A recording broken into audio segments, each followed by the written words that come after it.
तो आइए आज की वीडियो में जानते हैं कि आखिर ये भद्रा क्या है और पूरे दिन आज भद्रा क्यों रहने वाला है और कौन सा समय है राखी बांधने के लिए बिल्कुल उचित।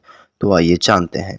भद्रा हिंदू पंचांग में एक महत्वपूर्ण अवधारणा है जिसे अशुभ काल माना जाता है। यह एक कालखंड होता है जब किसी भी शुभ कार्य को करने से मना किया जाता है। भद्रा काल को विशेष रूप से अशुभ इसलिए माना जाता है क्योंकि इसका संबंध नकारात्मक ऊर्जा और विपत्तियों से जुड़ा हुआ है। भद्रा को लेकर कई पौराणिक कथाएं और मान्यताएं प्रचलित है जो इसे अशुभ और संकटमय बताती है।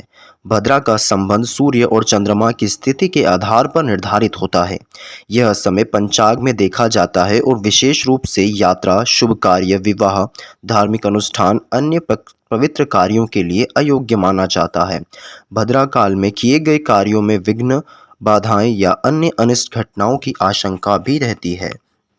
भद्रा की उत्पत्ति और पौराणिक मान्यताएं। भद्रा से संबंधित एक पौराणिक कथा यह भी है कि भद्रा सूर्य देव की पुत्री और शनि देव की बहन थी। उनकी स्वाभाविक प्रवृत्ति उग्र और विनाशकारी मानी जाती है। ऐसा माना जाता है कि जब भद्रा क्रोधित होती थी तो वह कुछ भी करती थी उसमें विध्वंस और विपत्तियां आना तय होता था। इसलिए देवताओं और ऋषियों ने भगवान ब्रह्मा से यह प्रार्थना की और भद्रा को नियंत्रित करने की मांग की। आज भद्रा का साया क्यों है, आइए जानते हैं। हिंदू पंचांग के अनुसार आज राखी है और राखी के दिन भद्रा काल की स्थिति और उसका समय सूर्य और चंद्रमा की गतियों के आधार पर निर्धारित किया जाता है। भद्रा एक प्रकार का कालखंड है जो चंद्रमा के एक निश्चित स्थिति में प्रकट होता है। यह पंचांग में स्पष्ट रूप से उल्लेखित होता है ताकि लोग इसे ध्यान में रखें और शुभ मुहूर्तों का निर्धारण कर सकें। 2024 में रक्षाबंधन के दिन यानी 19 अगस्त को भद्रा का साया है।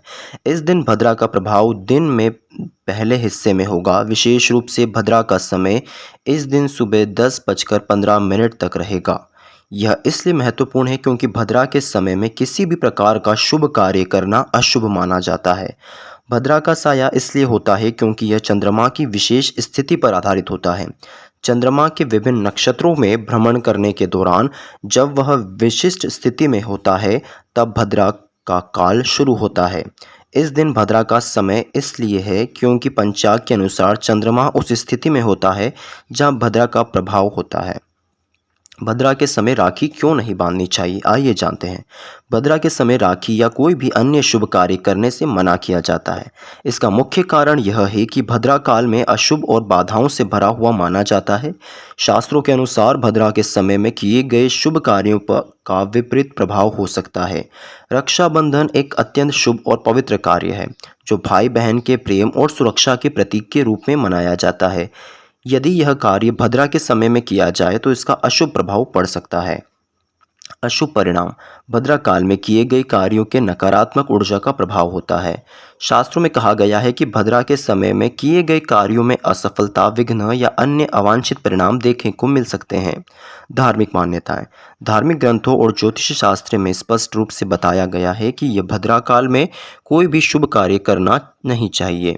रक्षाबंधन भी एक पवित्र त्योहार है और इसे शुभ कार्य को अनावश्यक रूप से हम बिगाड़ नहीं सकते हैं सिर्फ भद्रा में राखी बांधकर। तो इसलिए आप जल्दीबाजी न करें, उचित मुहूर्त में ही राखी बांधने का कष्ट करें।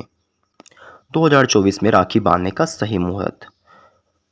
रक्षाबंधन के दिन राखी बांधने का सही समय भद्रा काल के समाप्त होने के बाद ही माना जाता है। 2024 में रक्षाबंधन का त्यौहार 19 अगस्त को है और इस दिन सही मुहूर्त भद्रा के समाप्त होने के बाद शुरू होता है।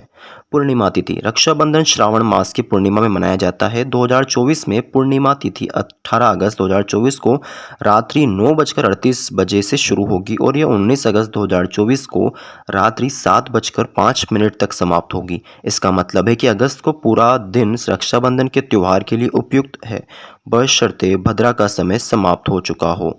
भद्रा काल 19 अगस्त 2024 को सुबह 10:15 तक भद्रा काल रहेगा। इस समय में राखी बांधने से बचना चाहिए। भद्रा काल में समाप्त होने के बाद का समय शुभ माना जाएगा। शुभ मुहूर्त 19 अगस्त 2024 को भद्रा काल समाप्त होने के बाद राखी बांधने के लिए शुभ मुहूर्त होगा। 10:15 से शुरू होगा और पूरे दिन तक रहेगा। विशेष रूप से दोपहर 1:30 बजे से शाम 3 बजे तक का समय अत्यधिक शुभ माना जाएगा राखी बांधने के लिए।